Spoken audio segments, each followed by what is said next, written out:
The US funded Chinese virus research that may have led to the coronavirus pandemic. What did Dr. Fauci know?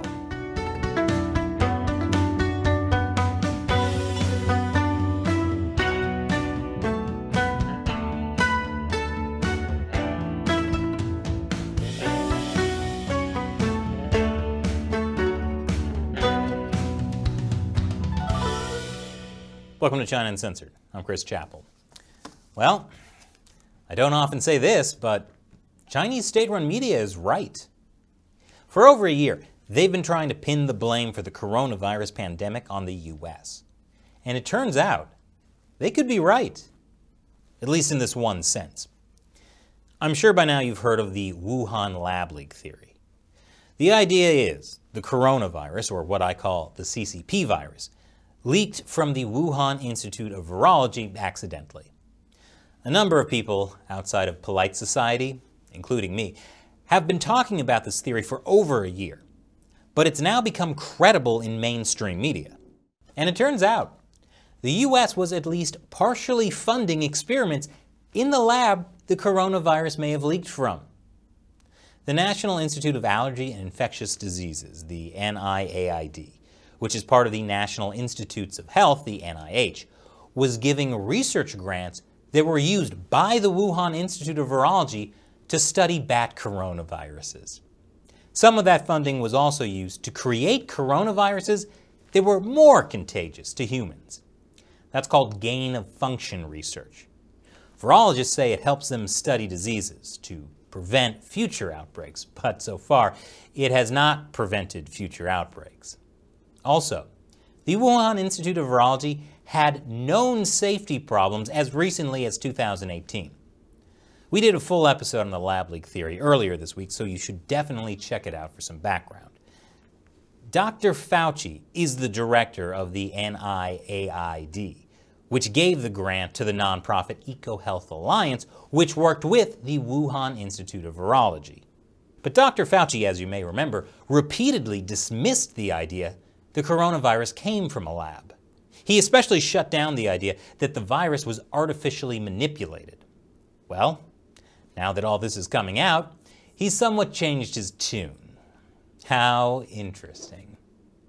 And after initially denying funding gain-of-function research at the Wuhan Institute of Virology, Fauci is now defending cooperation with the Chinese lab. He said it would have been a dereliction of duty not to work with China on coronavirus research.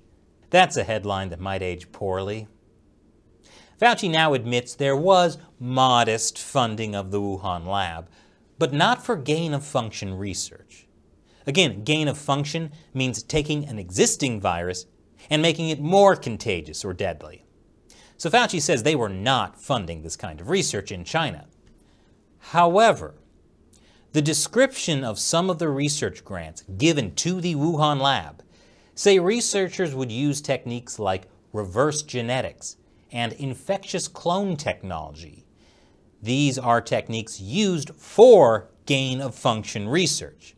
So I'm not entirely sure what Dr. Fauci means by the word not. And here's a fun fact. The US government had banned funding this kind of research in 2014. But there were special exemptions if the directors of the NIH and the NIAID, for example, Dr. Fauci, signed off on them. The NIH ended up lifting the ban on gain-of-function research in 2017. And yet, Dr. Fauci, as the man in charge of the US coronavirus response, never once questioned if a Chinese lab working on making coronaviruses more contagious could have been the origin of the coronavirus pandemic? Here's another thing to consider. The coronavirus research being done at the Wuhan Institute of Virology was being done by Dr. Shi Li. She's been called China's Batwoman for her work on bat coronaviruses. She had collaborated with a microbiologist at the University of North Carolina. So, maybe, from now on, the US should reconsider funding research and training doctors for an authoritarian regime with a history of poor quality standards and massive cover-ups. Just a thought. This week, however, the Senate passed an amendment from Senator Rand Paul banning gain-of-function funding to China. It's not yet clear if that will become law. What is clear now is that a couple of months ago, the Biden administration had shut down an investigation into the COVID lab leak theory. More on that after the break. Welcome back. The lab leak theory is really having a moment this week. It also came out this week the Biden administration shut down a Trump-era investigation into the COVID lab leak theory.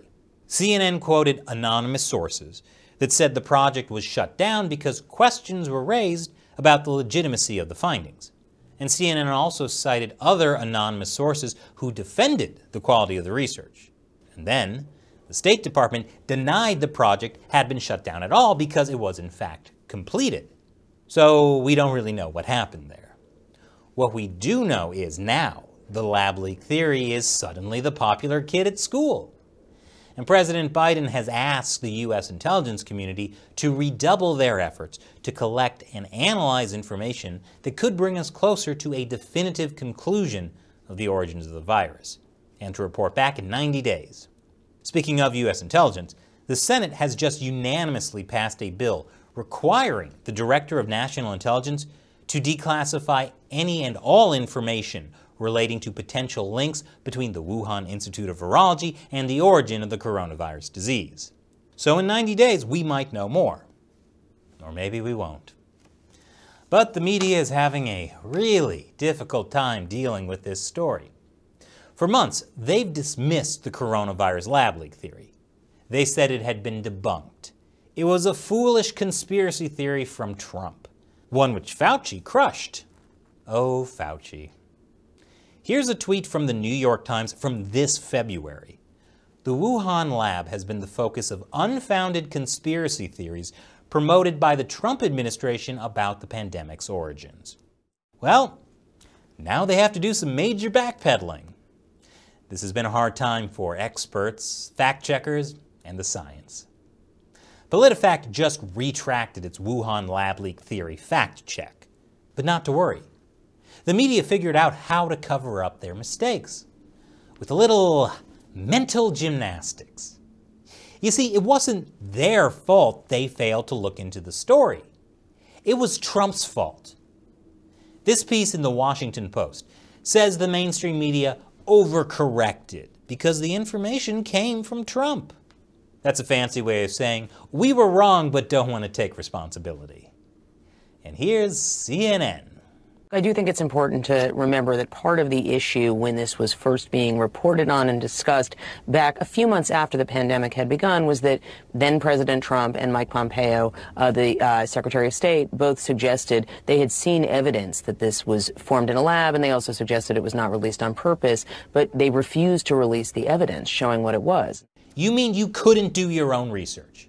I was talking about this over a year ago, and believe me, I don't have the resources of CNN, especially since YouTube was demonetizing or straight up deleting our episodes talking about the coronavirus lab leak theory. By the way, please support us on Patreon.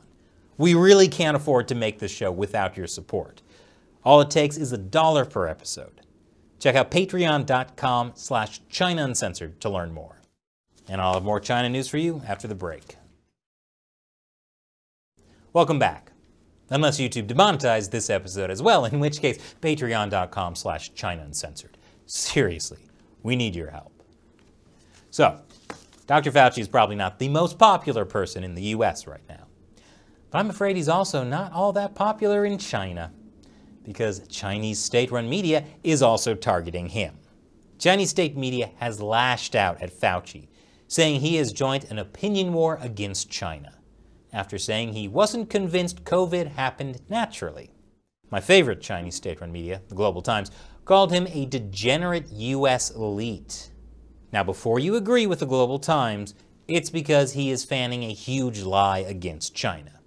Another Global Times article says there should be a probe into a US biolab for the coronavirus origin. I can tell Xi Jinping where to stick that probe. The call for an investigation into Fort Detrick was also echoed by Foreign Ministry spokesperson Zhao Lijian. who also accused the US of scapegoating China. It's nice to know that no matter what happens, the Chinese Communist Party will always blame America. But Chinese state-run media aren't just attacking US officials. They're also accusing the US media of lying. The Wall Street Journal reported the staff at the Wuhan Institute of Virology got sick and went to the hospital right before the coronavirus outbreak. The head of the Wuhan Institute of Virology told the Global Times it was a complete lie. Unfortunately for the Chinese Communist Party, this lie might end up being contagious. And a sweeping new bill to counter China has been introduced in the U.S. House of Representatives. It was introduced by Congressman Gregory Meeks, the Democratic chairman of the House Foreign Affairs Committee. It's called the Ensuring American Global Leadership and Engagement Act, otherwise known as the Eagle Act. The bill covers a range of issues: investment to promote U.S. manufacturing and trade, working with U.S. allies and partners, re-engagement in international organizations, and calling China's treatment of Uyghurs genocide. Meeks is working with Republicans on the House's Foreign Affairs Committee to make the Eagle Act happen. I love it when China brings Americans together. More on that next week on our other show, America Uncovered. But there's some bad news for the Chinese Communist Party. Countries around the world are starting to realize how much of a threat it is. New Zealand's foreign minister is warning a storm could be coming unless it diversifies its trade away from China. Australia is reviewing the Chinese ownership of a major Australian port that just so happens to be near a U.S. military outpost. Lithuania pulled out of the 17+1, an economic bloc China created to challenge the EU. And Taiwan's foreign minister is warning China is preparing for war. Of course, if you've seen this week's episode of the China Unscripted podcast, you'd know the war for Taiwan has already begun. I'll put a link to that in the description below. And now it's time for me to answer a question from a member of the China Uncensored 50 Cent Army, fans who support us and our efforts to expose the truth about the Chinese Communist Party on the crowdfunding website Patreon. Mats Matheson asks, "Hi Chris, does Apple handing over access to Chinese customer data to the CCP have any effect on customer data outside China? Should we be worried?" Well, I'm certainly worried. So a recent New York Times investigation discovered that Apple has let a Chinese state-owned company hold Apple's Chinese customers' data. Basically, the Chinese government can get access to any of that. And that's just one of the many concessions Apple made to the Chinese Communist Party in order to do business there. Apple also proactively blocks apps from its App Store in China that might anger Chinese authorities. To be clear, that means Apple takes the initiative to block apps. The Communist Party doesn't even have to ask. A lot of Apple's supply chain is in China. So is a lot of its retail. Last year, Apple made more than $40 billion in China, almost 15% of total sales. In other words, Apple is willing to do just about anything the CCP says. And that's what concerns me. I doubt Apple would be stupid enough to give American user data located outside of China to the Communist Party. But what happens when our data starts flowing through China, through undersea cables and whatnot? China now accounts for 23% of cross-border data flows, nearly twice the share of the US. And that's growing. Because of big tech greed, we could find ourselves in a world where the Chinese Communist Party has more and more access and control over our information. Thanks for your question and your support, Mats. And a big thank you to everyone who supports China Uncensored on Patreon. We could not do this show without you. So thank you for joining us in the fight to expose the Chinese Communist Party to the world. If you're interested in joining, head over to patreon.com/China Uncensored. You'll get a bunch of cool perks, including the chance to have me answer your question on the show. Once again, I'm Chris Chappell. See you next time.